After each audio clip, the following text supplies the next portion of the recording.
Olá pessoal, tudo bem? Passando por aqui para falar sobre essa proposta apresentada por Biden. Na verdade, é uma proposta israelense que o presidente dos Estados Unidos, Joe Biden, colocou sobre a mesa de forma absolutamente aberta nessa sexta-feira. Ela fala sobre três fases em que poderia haver o encerramento da própria guerra em si. A primeira fase, isso já aconteceu em outras oportunidades, outras tentativas de negociação, essa proposta. Um cessar-fogo total, libertação dos reféns que se encaixam naquela chamada categoria humanitária, portanto homens acima de 50 anos, mulheres, crianças e pessoas doentes, reféns israelenses. Na segunda fase, a libertação de todos os reféns, inclusive soldados, em troca de centenas de prisioneiros palestinos. E a terceira fase é as negociações que podem se estender por 6 semanas de duração para o fim da guerra. Esse é um ponto fundamental. Israel, até o momento, dizia publicamente que não concordaria com o fim da guerra em troca da libertação dos reféns.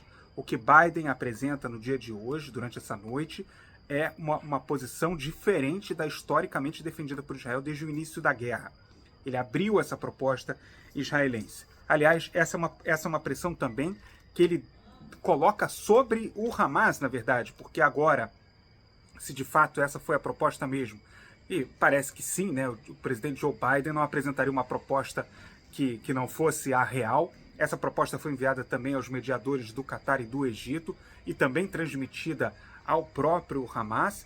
Ela propõe também um cessar-fogo completo, a retirada das forças israelenses de todas as áreas povoadas da faixa de Gaza, a libertação dos reféns nessa categoria humanitária, enfim. Os palestinos também poderão retornar a todas as áreas de Gaza, inclusive o norte, que hoje é ocupado por Israel. Israel conquistou esse território, na verdade é o principal ativo conquistado por Israel desde o início da guerra. Ele promete também um aumento da ajuda humanitária para 600 caminhões de ajuda humanitária por dia. E ele diz o seguinte: enquanto o Hamas cumprir a sua palavra, o cessar-fogo temporário pode passar a permanente. Essa é uma demanda do próprio Hamas.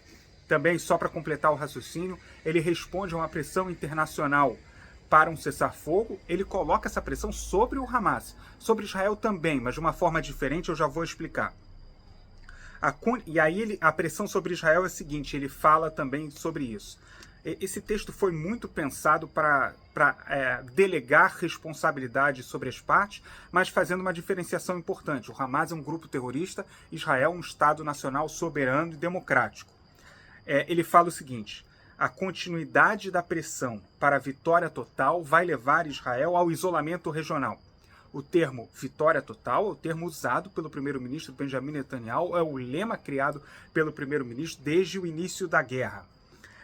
Então, é uma proposta que procura equilibrar as situações, mas fazendo, como eu disse, a diferenciação entre o Hamas, um grupo terrorista inclusive designado pela União Europeia e pelos Estados Unidos, além de Israel, evidentemente, mas e Israel, que é um Estado democrático, um Estado constituído.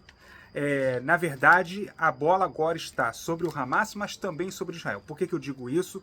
Porque haverá elementos dentro do próprio gabinete de ministros que não concordarão com essa proposta, porque ela fala em terminar a guerra. Esses membros a gente nomeia, não tem problema nenhum em relação a isso, são Bezalel Smotrich, ministro das Finanças, e Itamar Ben-Gvir, ministro da Segurança Nacional. E aí tem um ponto importante. Ambos são judeus religiosos que cumprem todos os mandamentos, em tese.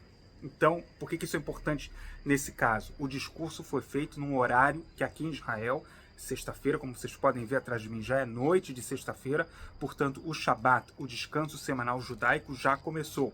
Isso significa o seguinte: judeus que cumprem o Shabat não veem televisão, não atendem telefone, não acessam meios eletrônicos, não acessam a internet. Isso significa que, caso eles de fato cumpram isso mesmo, no caso de Smotrich e Ben-Gvir, eles não verão essas notícias e esse plano apresentado por Biden, um plano israelense apresentado por Biden, é importante fazer essa diferenciação, até o final do Shabat. E isso vai acontecer no final da tarde, início da noite de amanhã, no sábado.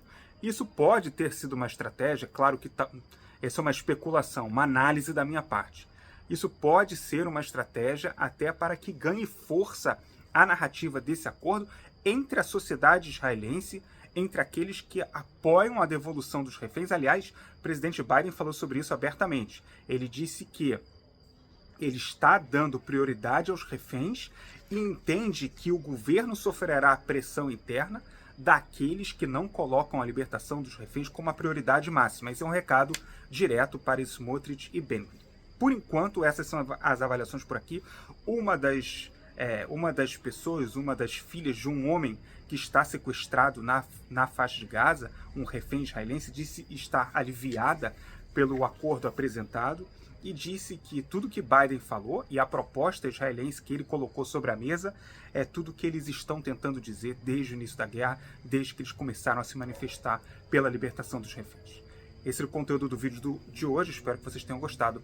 Até a próxima.